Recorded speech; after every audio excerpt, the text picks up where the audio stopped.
শবে বরাতের কোনো আমল আছে কিনা, শবে বরাতের রোজা ও নামাজের নিয়ম কি, সবচেয়ে বহুল জিজ্ঞাসিত প্রশ্ন এখনকার। শবে বরাত আসছে, যেটাকে আসলে হাদিসের ভাষ্যে বলা হয়েছে মধ্য শাবানের রাত, শবে বরাত না, এটার হাদিসের ভাষ্যের নাম কি? মধ্য শাবানের রাত। এই মধ্য শাবানের রাত বা মধ্য শাবানের রজনী, এই রাতে যেটাকে আমরা শবে বরাত বলি, এই রাতের নামাজের নিয়ম কি? কয় রাকাত পড়তে হবে, কোন রাকাতে কোন সূরা কতবার পড়তে হবে, এটা বহুল জিজ্ঞাসিত একটা প্রশ্ন। এবং এ ব্যাপারে আমরা অনেকে জানি যে শবে বরাতের নামাজে এত রাকাত পড়তে হবে, সেখানে সূরা কুল হুয়াল্লাহ, ইখলাস এতবার পড়তে হবে, ইত্যাদি ইত্যাদি।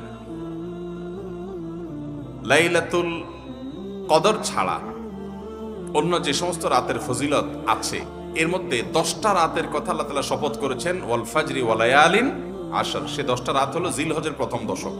খবরও নেই আমাদের দেশে মানুষের, যে রাতগুলোর শপথ আল্লাহ কোরআনে করছেন, কত ফজিলতপূর্ণ, কিন্তু জিলহজের প্রথম দশকের রাতের কোনো বিশেষ ফজিলতের কথা আমরা কয়জনে জানি? যাই হোক, মধ্য শাবান রজনীর কথা আমরা বেশি জানি শুধু না, সবচেয়ে বেশি আমরা এ রাতে ইবাদত বন্দেগীর চেষ্টা করি। তো সবচেয়ে বেশি চেষ্টা তো হওয়া উচিত হলো লাইলাতুল কদরে। এর পাশাপাশি যদি কেউ মধ্য শাবান রাতে আল্লাহ তাআলার ক্ষমা লাভের চেষ্টা করে, সেটা দর্শনীয় না, সেটা জায়েজ। এ রাতের এতটুকু ফজিলত অবশ্যই প্রমাণিত যে আল্লাহ রাব্বুল আলামিন এ রাতে হিংসুক ছাড়া, মুশরিক ছাড়া বাকি মানুষগুলোকে সাধারণ ক্ষমা ঘোষণা করেন। অতএব এ রাতের একেবারে কোনোই ফজিলত নেই, ব্যাপারটা সেরকম না। বিভিন্ন হাদিসের আলোকে এটুকু অন্তত সাব্যস্ত হয় যে আল্লাহ তাআলা হিংসুক এবং আপনার মুশরিক ছাড়া, মানুষের পিছিয়ে লাগে শত্রুতা, এই মানুষটা বাকি মানুষ থেকে মাফ করে। তাহলে মধ্য শাবানের রাত বা যেটাকে শবে বরাত বলছি আমরা, এই রাতের মূল আমলই হলো, এটাকে কেন্দ্র করে মূল আমলই হলো নিজেকে শিরক এবং হিংসা থেকে পরিচ্ছন্ন করা, সাধারণ ক্ষমার উপযুক্ত করা। এটা হলো মূল আমল, বাস। এর বাইরে আপনি ক্ষমা লাভের জন্য যদি চেষ্টা করেন, সেটা কোনো দর্শনীয় বিষয় নয়। তবে এই রাতকে কেন্দ্র করে বিশেষ ফরম্যাটে নামাজ, রাত জেগে, তারপর বিশেষ ফরম্যাটে ইবাদত, এই সূরা এতবার, এই নামাজ এত রাকাত, এরকম কোনো কথা কোরআন হাদিসে বর্ণিত হয়নি।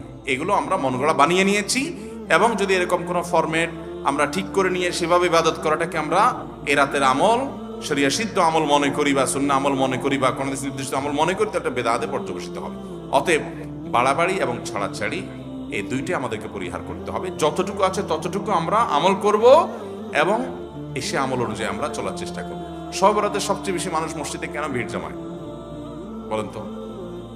শবে কদর বেশি ফজিলতপূর্ণ না এই রাত? শবে কদর কোনো তুলনা আছে শবে কদরের সাথে কোনোটা? কিন্তু শবে কদরে কি এত মানুষ ইবাদত বন্দেগী করার চেষ্টা করে শবে বরাতে যত করে? কারণ কি? মিষ্টির জন্য বলে, খারাপ বলেন নাই। আমি ছোট থাকতে যখন মাদ্রাসায় পড়ি, লজিংয়ে ছিলাম এক বাড়িতে, আমার মনে আছে এক মসজিদে সারা রাত শবে বরাতে এরকম দোয়া দরুদ হয়েছে। এবার শেষে মিষ্টি বিতরণ হচ্ছে, জিলাপি দিতে আর কি, তখন তো জিলাপি দেওয়া হচ্ছে। তো এক আল্লাহর বান্দা তার যে জিলাপি দিচ্ছে, সবাই দুটো দুটো করে দিচ্ছে, ভুলে তার একটা পড়ছে। পরে সে জিলাপিটি নিয়ে এসে বাইরে ওই মুয়াজ্জিন বেচারার 14 গোষ্ঠী গালিগালাজ করতে করতে বলতেছে যে সারা রাত বেটা সবচেয়ে বেশি কানলাম আমি, আর দিছে আমার একটা। আল্লাহর কাছে এই নসিব চাই এই একটা জিলাপি নিয়ে পাইলাম। সে কানতে কানতে মুয়াজ্জিনকে গালিগালাজ করতে করতে যাচ্ছে। আমার ছোটবেলার ঘটনা। যাই হোক, তো মিষ্টির জন্য যায় না, এটা পুরোপুরি সঠিক না। এত অভাব পড়ে না যে সারা রাত মানুষ মসজিদে পড়ে থাকবে একটু মিষ্টির প্যাকেটের জন্য। আমার মনে হয় না। আমার যেটা মনে হয়, সবচেয়ে বেশি মানুষ এ রাতে ইবাদত বন্দেগীর চেষ্টা করে, কারণ মানুষ মনে করে এ রাতে ভাগ্য নির্ধারণ হয়। অতএব এক রাতে ইবাদত বন্দেগী করে যদি সারা বছরেরটা ফাইনাল করে ফেলতে পারি, মন্দ কি? এই হলো মূল কাহিনী। আল্লাহ তাআলা আমাদেরকে বিশুদ্ধ পদ্ধতিতে ইবাদত বন্দেগী করার তৌফিক দান করুন। তাহলে ভাইরা আমার, মধ্য শাবানের রজনীতে আমরা আল্লাহ তাআলার কাছে ক্ষমার উপযুক্ত হওয়ার জন্য, হিংসা শিরক থেকে মুক্ত হওয়ার চেষ্টা করব। ক্ষমা পাওয়ার জন্য প্রচেষ্টা আমাদের থাকবে। কিন্তু ওই যে বেদাতি পন্থায় বিশেষ ফর্মে ঠিক করে ইবাদত, নামাজ, হালুয়া রুটি খায় মানুষ। হালুয়া রুটি কেন খায়? কেন খায় হালুয়া রুটি ভাই? সারা দেশে অনেক জায়গায় এখনো এটা হালুয়া রুটি ওই দিন বানাবে মানুষ। হালুয়া রুটিটা কেন হয় বলেন তো? বলে যে নবী সাল্লাল্লাহু আলাইহি ওয়াসাল্লাম উহুদের যুদ্ধে তার দন্দান মুবারক শহীদ হয়েছে, এই জন্য উনি শক্ত খানা খাইতে পারতেন না, হালুয়া খাইতেন। এই জন্য আমরা হালুয়া খাই। আরে ভাই, নবী সাল্লাল্লাহু আলাইহি সাল্লামের দাঁত ভাঙছে প্রথম কত, ওটা শাবান মাসে ঘটেই না, ওটা পড়ছে আরেক মাসে। আপনি এটা এই মাসে আনলেন কোত্থেকে? আচ্ছা, তারপরে যদি ধরে নেই এই মাসেই হয়েছে, তো ওনার দাঁত ভাঙছে কাদের আঘাতে? মুশরিকদের আঘাতে, তাই না? আল্লাহর দুশমনদের আঘাতে। তো কাফেরদের আঘাতে, দাঁত ভাঙাতে উনি হালুয়া খাইছে বলতেছেন, যদি এটার কোনো ভিত্তি নেই, বোগাস কথা। তারপরে ধরে নিলাম, তো আপনি ভালো দাঁত নিয়ে হালুয়া খাচ্ছেন কোন শরমে? আপনার বাপের একটা শত্রু আছে, আপনাদের ফ্যামিলির একটা শত্রু আছে, সে আপনার বাপের ধরে আচ্ছা ধরে মেরে ঠ্যাং ভেঙে দিয়েছে। আপনার বাপ বেচারা ওই ভাঙা ঠ্যাং নিয়ে একটা লাঠি নিয়ে ভর করে করে খোড়ায় খোড়ায় উনি হাঁটেন, কারণ পা ভেঙে গেছে বেচারা। আপনি আপনার বাবার ওই যে শত্রু, যে আপনার বাপের পা ভাঙছে, ওই শত্রুর সাথে আপনার বিরাট দরম বরম দোস্তি, চা দোকানে আড্ডা পাড্ডা মারেন, সব জায়গায় ঠিক আছে, কিন্তু বাড়িতে আইসা বাপের সামনে আপনি ভালো পাও নিয়া একটা লাঠি নিয়ে আপনি খোড়ায় খোড়ায় হাঁটেন। কেন? বাবার প্রতি সহমর্মিতা দেখে, যে আমার বাবার যেহেতু পা ভেঙে দিছে, এই জন্য বাবা খোঁড়া খোঁড়ায় হাঁটে, আমি এখন ভালো পাও নিয়া লাঠি নিয়ে খোঁড়ায় খোঁড়ায় হাঁটতেছি। কি বলেন? এই দৃশ্য যদি দেখে আপনার বাপে কি করবে? হাতের লাঠিটা দিয়ে বলবো, আমার পাও যা যাক, তোর আগে কয়টা বাড়ি দিবে এত, তুই আমার ব্যাঙ্গাইতে আসছস? আমার পা ভাঙছে যারা, তুই পারলে তাদেরকে বিচারের আওতায় আনবি, তাদের একটা বিহিত করবি। সেটা না করে তার লগে তলে তলে তোমার সম্পর্ক, তুমি আসছো আমার এখানে নাটক করে আমার সহমর্মিতা জাহির করতে। নবী সাল্লাল্লাহু আলাইহি সাল্লামকে যারা দাঁত ভাঙছে তাদের সাথে তো দোস্তির কোনো কমতি নেই, তাদের প্রতি তো আপনার সহমর্মিতার কোনো কমতি নেই, ওয়ালা বারা বলতে কিচ্ছুই নেই। কিন্তু আপনি হালুয়া খায়া ভালো দাঁত নিয়া আপনি নবী সাল্লাল্লাহু আলাইহি সাল্লামের প্রতি সহমর্মিতা প্রদর্শন করছেন। এর চেয়ে হাস্যকর আর কি হতে পারে?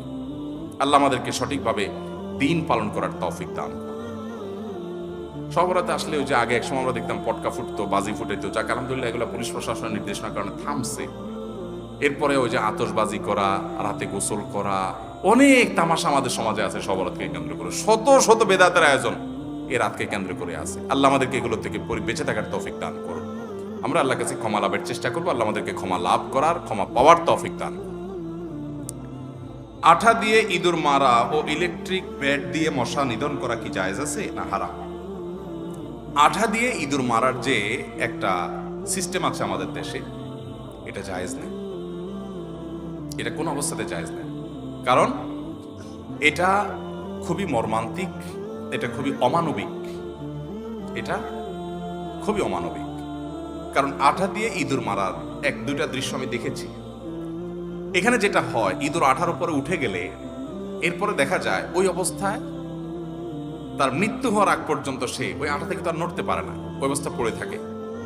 এবং যে ব্যক্তি ইঁদুর ধরার জন্য ফাঁদ আটছে আঠা দিয়ে, ওই ব্যক্তিও আর ওই ইঁদুরকে আঠা থেকে বের আলোক করতে পারে না। আলোক করতে গেলে চামড়া, শরীর সব আলাদা হয়ে যায়, ছিঁড়ে যায় জীবন্ত। এতটা অমানবিক ভাবে তাকে হত্যা করার কোনো প্রয়োজন তো আপনার পড়ে নাই। আরো তো বহু পদ্ধতি আছে, তাকে আপনি হত্যা করেন, বিষ প্রয়োগ করে হত্যা করেন। যে প্রাণী আপনার উপদ্রব করে, আপনার কষ্ট দেয়, আপনি তাকে হত্যা করতে পারেন আপনার উপদ্রব থেকে বাঁচার জন্য, সেটা জায়েজ আপনার জন্য।